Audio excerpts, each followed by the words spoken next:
কেউ আর বাইরে যাবে না এখন। এই আপনার কাজ কি? এই গুড়া সাবান দিয়ে করেন। এই আপনি থাকেন এখানে, আপনার যাওয়ার দরকার নাই, এখানে থাকেন। হ্যাঁ, আপনি কি হিসেবে কাজ করেন এখানে? আমি বেতন হিসাবে। কি হিসাবে? বেতন হিসাবে। আহা, বেতন হিসাবেই হোক, কিন্তু কি কি পদে বেতন দেয় আপনারে? আমি ওই যে ফানি টাইনা মিটিং চালাই। আমার প্যাকেজিং মাটার। এই আপনার তো সবই তো আছে, আপনি উল্টাপাল্টা কথা বলেন। আমার মোবাইলে ফোন দেন। শুনতেছি তো আমি। ফোন দেন, আসতে বলেন। আসতে বলেন, দ্রুত আসতে বলেন।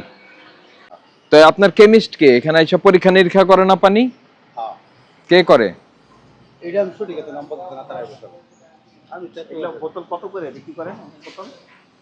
আমরা এই তো 10 টাকা করে। মাত্র 10 টাকা? এই ট্রাকে করে সাপ্লাই। কয়জন শ্রমিক কাজ করে, কয়জন আপনার মতো লেবার? আমি এল ভাই থাকি একাই। হ্যাঁ, ওইটা হ্যাঁ। ওইটার একটা ছবি নেন তো। এই ইয়ে কোথায়? সর্সের মতো।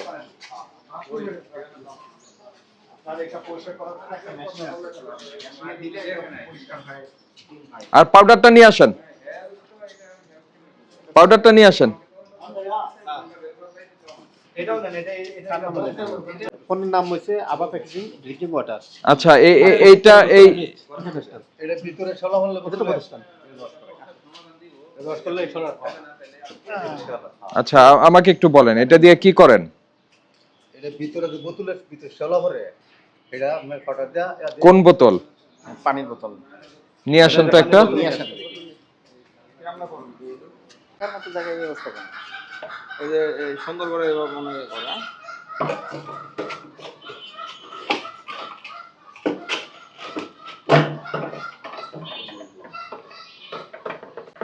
এই গুড়া সাবান দিয়ে করেন।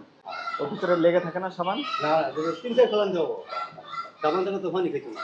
এগুলো পরে পরে মুখ লাগানো আছে এরকম কোনো বোতল আছে যেটা একদম এটা কি একটা নিয়ে আসেন তো, যেটা বিক্রি করবেন একদম সিল করা হয়ে গেছে উপরে মুখ দেখি নিয়ে আসেন। ওইটা দেখান কোথায় ফেলছে। আপনি একটা টপিক বোতল বোঝে নিয়ে না। আসেন যেটা একদম ফাইনাল হয়ে গেছে। এরকম বোতল আছে? বিক্রি করার জন্য ওই জায়গায় পানি ভরা বোতল আছে নাকি? সব চলে গেছে, চলে গেছে, একটাও নেই। পানি মাঝে মাঝে কলের পানিও তো দিয়ে দেন। না না না, এটা সব আপনার অন্য ই আছে, লিকুইড কেমিক্যাল আছে, ওইটা দিয়ে ধুইতে হবে অটোমেটিক্যালি। মেশিং আছে, ওটা উল্টা করে দিলে ভিতরে। এই আপনি থাকেন এখানে, আপনার যাওয়ার দরকার নাই, এখানে থাকেন। আপনার নাম কি? একটা কাগজ দেয় না, কাগজটা একটু নিয়ে আসেন তো। এটা না, নাম কি আপনাদের? Packaged drinking water. নাই, এটা কিছু নেই। উপরে কোনো কাগজ টাগজ লাগান না? সিল নাই, সিল নাই। উৎপাদন মেয়াদ নাই, উৎপাদন মেয়াদ মূল্য নাই, করা হয়নি, 20 টাকার অনুমোদন নেই। না বিএসটিআর অনুমোদনের কথা আমরা এখনই বলতে পারি না। বৈজ্ঞানিক ভাবে নাই, কমপ্লাই করে নাই। তারপরে অস্বাস্থ্যকর ল্যাবরেটরি নাই, ল্যাব নাই। ল্যাব নাই এবং অস্বাস্থ্যকর পরিবেশে ব্যবহৃত বোতল প্রক্ষালন করছেন বা ধুচ্ছেন বা পরিষ্কার করছেন। আসতে যদি দেরি হয় তাহলে ওনারা চাচ্ছে এটাকে তালা দিয়ে চলে যেতে, সিলগালা করে দিতে। বলতে পারবেন না? বলেন। আপনি এই প্রতিষ্ঠানের না, মালিকের সিকিউরিটি মালিক। এটার মালিক? না না, এই বাড়ির মালিক। এই বাড়ির মালিকের না এটা? না না, এটা কার? এটা ওই অন্য লোকের। ভেতর দিয়ে লাগানোর ব্যবস্থা আছে ওটা? ওটা বাইরে দিয়ে।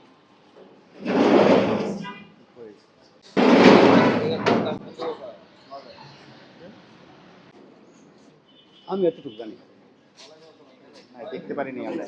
তারপরে আপনার এই যে বোতলজাত করছেন, তো বোতলজাতের উপরে তো উৎপাদন মেয়াদ দিতে হয়, সেগুলি তো দিচ্ছেন না। তারপরে যেভাবে বোতল পরিষ্কার করবার প্রসেসিং আমাদেরকে দেখিয়েছেন সেটি যথাযথ নয়। বোতল ধৌতকরণের জন্য আপনি হুইল পাউডার ব্যবহার করতে পারবেন না, আর এই ধরনের ব্রাশ ব্যবহার করতে পারবেন না। এটা হবে অটোমেটিক মেশিনে এটা পরিষ্কার করতে হবে। এটার জন্য বোতল পরিষ্কার করার জন্য আপনার আলাদা লিকুইড আছে, সেটা দিয়ে করতে হবে, এইভাবে করা যাবে না। মোরওভার এখানে আপনার একটা ল্যাব থাকতে হবে, ব্যাচ ওয়াইজ যে পানিগুলি টেস্ট হয়েছে সেটা রিপোর্ট থাকতে হবে। এরকম কোনো কিছুই আমরা এখানে পাই নাই।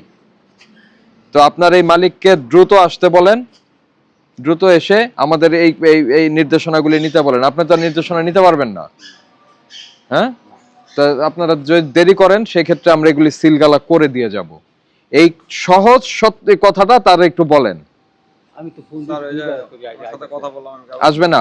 না আসবে বলতেছে ওই আগে প্রথমত যার সাথে কথা বললাম 10 নম্বর সেক্টরে আছে, উনি দ্বিধাদ্বন্দ্বে ছিল আসবে কি আসবে না। পরে এই যে সর্বশেষ যার সাথে ধরা দিলেন উনি আবার ফোন দিয়ে বলে দিয়েছে এখন 10 নম্বর সেক্টরে যিনি আছেন উনি আসতেছে।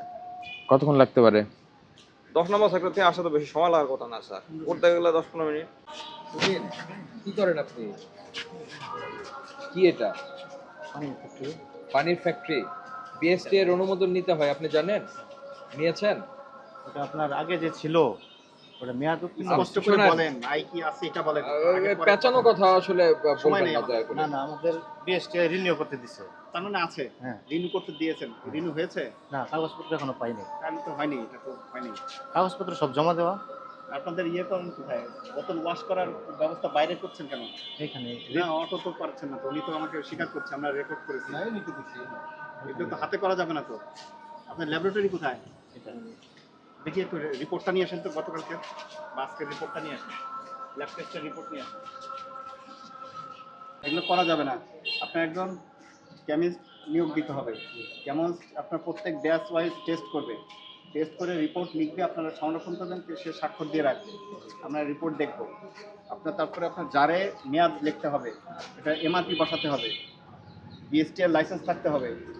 তারপরে আপনার যে জার পরিষ্কার করছেন এইভাবে করা যাবে না ম্যানুয়ালি। আপনাদের অটো জার মেশিন আছে কিন্তু ফাংশন করছেন না। আপনি ওই যে আপনার কর্মচারী বললো আমরা ম্যানুয়ালি ওই যে একটা কি বলে ওটাকে ব্রাশ দিয়ে হাতে গুঁড়া সাবান দিয়ে করছে, এটা তো করা যাবে না তো। আচ্ছা, কোনো কিছুই হয় না, কিছুই হয় না। গুঁড়া সাবান দিয়ে কি আপনার এই পানির জার পরিষ্কার করা যায়? কি নাম বললেন আপনার? তুহিন। আচ্ছা, জার পরিষ্কার করার জন্য একটা লিকুইড আছে, সেই লিকুইডটার নাম কি? আমরা দুই বেলাতে করি না স্যার। শোনেন, আমি শোনেন, বিষয়টা হচ্ছে এই ডিটারজেন্টে কখনোই ভিতরের ময়লা এটা পরিষ্কার হবে না। এটার জন্য স্পেসিফিক একটা লিকুইড আছে, ক্লিনজার আছে, সেটা দিয়ে এটাকে ক্লিনিং করতে হবে, তখন এই ব্যাকটেরিয়াগুলি মারা যাবে। আমার কথা বুঝতে পেরেছেন? এগুলো বুঝতে পেরেছেন আমরা যেসব পয়েন্ট বলেছি? এটা হলো ক্লোরিন বেসড আপনার ক্লিনার দিয়ে এটা পরিষ্কার করতে হয়। তো সেটা ছাড়া আপনি কোনোদিনই ব্যাকটেরিয়া মুক্ত করতে পারবেন না। আপনাদের ইয়ে বোতলের গায়ে কি লেভেল দেন? টয়লেট ক্লিনার ব্রাশ দিয়ে পরিষ্কার করতে। আল্লাহ মাফ করে দিক। লেভেল দিবেন, মেয়াদ বসাবেন, মূল্য বসাবেন, এটাও আপনার স্টিকার আছে। কিছুই আমরা পাইনি। আর আপনার যেগুলো আমরা বলেছি এগুলো আপনার নোট রাখবেন, ঠিক করবেন, ঠিক আছে? আপনার যে অপরাধগুলো হয়েছে স্বীকার করছেন, জি। এর জন্য আপনার ভোক্তা অধিকার আইন অনুযায়ী 37 ধারায় 50,000, 43 ধারায় 1 লক্ষ টাকা জরিমানা হতে পারে। আজকে আপনাকে সতর্ক করে 50,000 টাকা জরিমানা আরোপ করা হলো, ঠিক আছে? জরিমানা পরিশোধ করেন, ওনাদের প্রতিষ্ঠান সিলগালা করা হবে। জান, রায় হয়ে গেছে, দ্রুত করেন। আচ্ছা, না পারলে আমাদের সময় নষ্ট করবেন না দয়া করে। না, এটা আমি তো দ্রুত কথা বলেন। সিদ্ধান্ত জানান, আমরা সিলগালা করে দিই।